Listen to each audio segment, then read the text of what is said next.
All right, I am Kyle Jacobsen. I just recently graduated from Utah State University with a religious studies degree. And so I kind of was a little ambitious with my capstone for my bachelor's degree. I decided to kind of do a thesis style capstone research project for it. If I can see that, I can't really see it. There you go. All right. And so, what is that over here? Okay, cool. And so bear with me. I'm not like a graduate student. I'm not a professor. I don't have a ton of knowledge of all the technical terms, but I did really enjoy doing this project. And a lot of it is thanks to Dr. Chris Smith, who's in the back. He was the person who was over my capstone. And he and Francois at the professor of anthropology at Utah State University, they both helped me a ton with actually getting it on the ground and running and doing my surveys. So what happened? So Mormons and LGBT and the LGBT church policy. Why would I even want to do a project like this? Well, the biggest reason why is because I am a former member of the LDS Church, and the reason why I formally left is because I got married about a year and a half ago to my husband, Reese Jacobsen, and I took his last name, so it just kind of worked out that way. And so I wanted to find out what was it about Mormons in the church and how they feel, like what kind of effect does policy change and just the policies in general have on members of the church and their beliefs and their views, and particularly how they treat family members who are LGBT. And so, the thing that really got me interested in this is because at our wedding, it happened about, we got engaged about a few months after the November policy change happened. And so that kind of threw a wrench in things. We were planning on inviting all of our Mormon family members and friends to our wedding, and suddenly we were worried maybe, they won't show up. Maybe now that we're now considered apostates of the church, maybe they wouldn't, even come near us for that. But to our surprise, we had a ton of people at our wedding. In fact, it was so packed there weren't enough seats for everybody. And so and most of them were LDS, active LDS people. And that got me wondering, why? Why did they decide to come in spite of this change of church policy? And so I took a look at the different things about the situation that LGBT people in Utah are in. Right now, at least at the time that I was studying for this survey, about 4% of LGBT, of just the general population in the U.S. are identified as LGBT, but the homeless youth in Utah, it's very skewed. 40% of them are LGBT. And according to John DeLynn, doing his graduate research at Utah State University, he did a lot of research about LGBT people in general, and specifically how accepted they are, how connected they stay when they come out to their family members, and how those family members react. And he found that those who were highly rejected by their family members were 3 times more likely to use illegal drugs, and a number of other things that were very troubling, particularly to him. And this is a pretty well-known statistic by the Utah Health Department. Just in 2014 alone, suicide was the leading cause of death for teenagers. And that has been growing. And that's kind of a debated issue as well. What is the cause? We don't really know. But just seeing how frequently and how much more prone to suicide LGBT people are than their straight counterparts or straight peers shows that this is something that we should probably have some concern about, because if just regular teens are committing suicide at this high of a rate, then we can only imagine what their LGBT peers are doing. And so, and another thing that I discovered was that one of the biggest things that the Utah Health Department said contributed to a lowering of suicide ideation was attending religious service and being connected with their families, particularly eating dinner with their family. And so it made sense to me that if somebody's rejected by their family and their religion, those are two big things that contribute to them not wanting to commit suicide just right out the window. So in the meantime, before I even started doing this project, I got to be a part of something called I'll Walk With You. And it's basically active LDS families who have an LGBTQ family member who could be anywhere on the spectrum of church activity goes or relationship status, and so these people wanted to be active members of the church and stay faithful to church teachings while still accepting their LGBT loved one, no matter what they decided to do with their life. And so it actually turned into another secret Facebook group. Those are very popular, of parents of LGBT people who want to stay faithful in the church but want to know, how do they navigate this? How do they accept and love their LGBT child regardless? And so they just reached 1,000 members just about 2 weeks ago, and so that was a very exciting time for them. But all this was all fine and dandy until November 5th, 2015 came along with the new policy that basically making it so that parents who are either in a gay marriage or cohabitating in a gay relationship,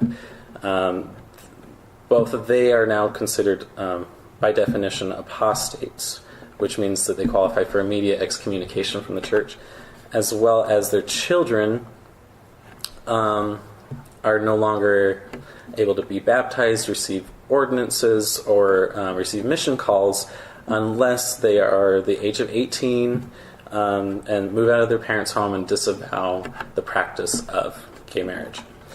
And I'm not going to worry about watching that, but basically they came out with a statement because it was leaked, and kind of, you all probably know what happened there with, some people applauding, some people just didn't really know what to think, and others, very angry and wanted to leave, so. But, so I wanted to know, how have Mormons' opinions changed or not changed, particularly after all the dust settled, after the policy was in place, and how has this affected Mormon families that have LGBT family members in them?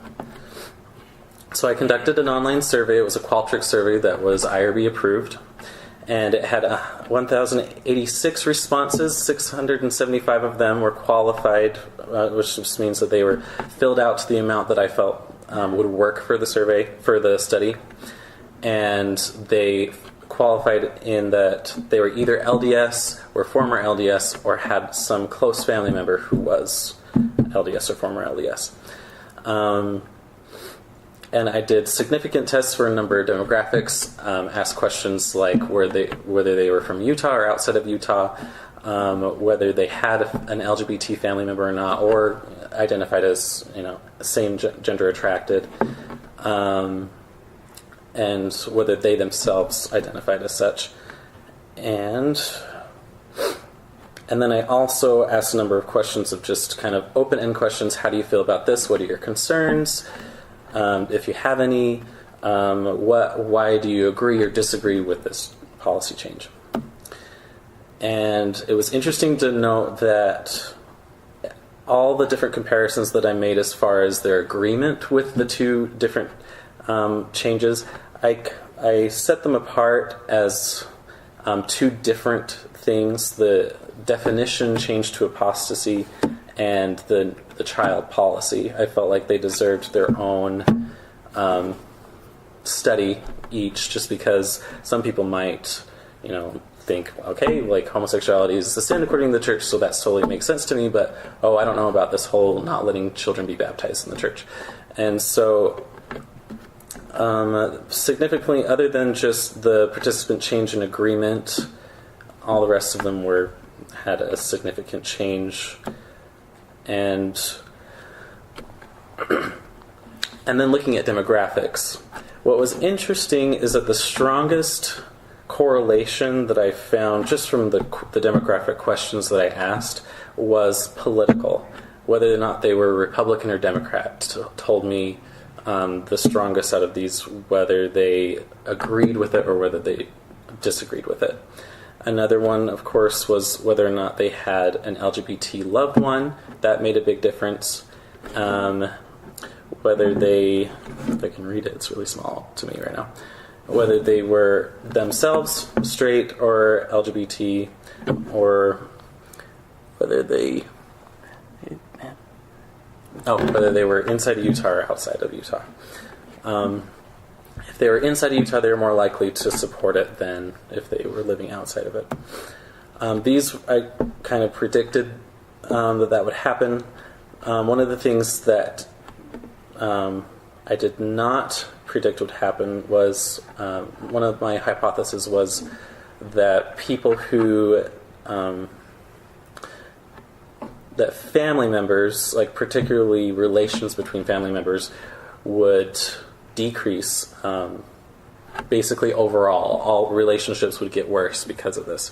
That was just my hypothesis, just for doing the study. But what I found was that it was actually kind of jumbled. It was really hard to decipher anything, and there was nothing really significant about those two. And so, but doing a little bit further, I found that there was something that contributed to whether or not the relationships got better or worse. And it was how strictly their parents enforced church rules in their household. And so if they had really strict parents, and if you notice here it says straight participants and LGBT participants, I asked both the same question and got kind of similar results. From the LGBT side, it looks like they reported it a little more severe than the straight participants. But I found it interesting that those who had strict parents before the policy, they were not as close to their parents as those who said that their parents were lenient on those rules. And after the policy, those who said they had strict parents, relationships tended to get worse, especially reported by the LGBT participants, whereas the straight participants actually got better. And it made sense to me after researching it. I thought it makes sense that after something like that, and if they're already really close as family members, then something like this might just bring them even closer together.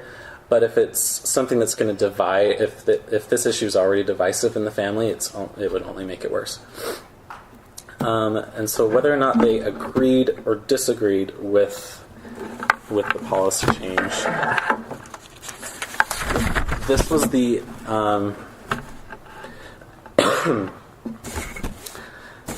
the qualitative research that I did.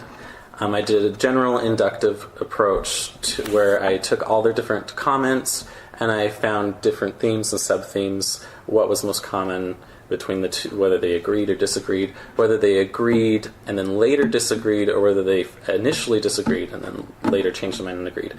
Out of those two, whether they changed their mind, most went from disagreeing to agreeing with the policy change. And overwhelmingly, the reasons were they talked to a church leader or to a family member when they didn't understand, why did they have this policy change, and they helped them come to a faithful reason for why it was necessary. Okay.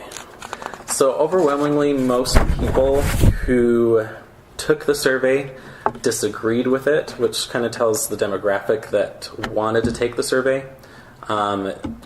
It could be, I guess there's the chance that most people in general disagree with it, but my theory is that they were more likely to take the survey if they disagreed with it because they felt more strongly about it, and those that didn't feel so strong, or who agreed with it, didn't feel as strongly to have to take it. So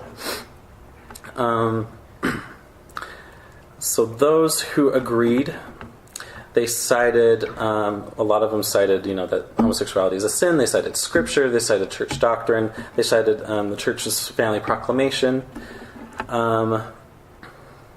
Some of them cited spiritual experiences where they said that they had prayed about it and they got a confirmation that, yes, this is what God wants the church to do. And excuse me, I'm getting over a cold, so it keeps happening. And then an interesting one was that a lot of them already claimed that being LGBT and being in a gay marriage was already qualified as apostasy before they made this, and that this was really just a clarification. And then on the other side of this view of those who agreed with the policy change, some of them got really upset about the word usage in the survey. I went through great lengths to make sure that I only used just the generic term change, and because I looked at the different articles that the church specifically came out, the Deseret News came out with, and they used the word change and policy change, and so I felt like it was safe, but I didn't want to say policy because I felt like that might be a politically triggering word, and so I felt like I'd done my due diligence to make sure that it was a very neutral survey. And still, I had quite a few people who agreed with the policy change who were upset that I didn't use the word clarification or update. They're very, very upset about that. And so they felt like I must be manipulating the results somehow, and they didn't really trust the survey. So, I learned from that. And so that was another interesting part of this, is seeing the different stances that each side took and the reasons why they agreed with or did not agree with the policy change. Those who agreed with it felt like they needed to use language that was less obtrusive, less interruptive, and a little more, this has always been this way. Whereas those who disagreed with it tend to use stronger words of policy change, November policy, emphasizing the word change, and basically calling it almost a doctrine change. And their reasons for not supporting the policy were things like, let's see, let me find that part of it real quick, because some of these quotes are really good. I quoted specifically some of the people that agreed with it or didn't agree with it.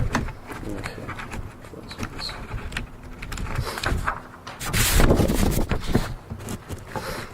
So those who disagreed with it, obviously because there were so many more responses of people who disagreed, there were a lot of reasons cited, but they didn't like that it didn't seem to jive with church doctrine in their views. A lot of people quoted the second article of faith, that we're not responsible for our parents' transgressions. A lot of them said that this was very un-Christ-like, that it wasn't welcoming to LGBT people, that we're just pushing them away. A lot of them were upset that it seemed unfair, that they seemed to be singling out just gay parents and not parents of rapists or murderers or other very serious sins according to the church. And so arguments on both sides were very, very poignant and very strong. So ultimately, I felt like this was a really good survey, and just getting the understanding on both sides, knowing the language that they use, knowing how best to approach if I were to have a conversation with somebody who disagrees with me, particularly on that issue. Because I feel like it is important that we can somehow bridge this gap between the LGBT and LDS communities, particularly when the youth are involved and they're kind of in the middle of it. The LGBT youth getting mixed signals, being kicked out of their homes at young ages. And so I felt like that deserved some attention. And obviously, some of the issues with the survey is that I used responses of people looking back. I know that those aren't necessarily the most reliable types of responses, and so this was more of a exploratory survey and an exploratory research project to see what things need to be dug in further, what things can we learn from this. So I had a lot of fun doing the survey, and I thank you so much for listening.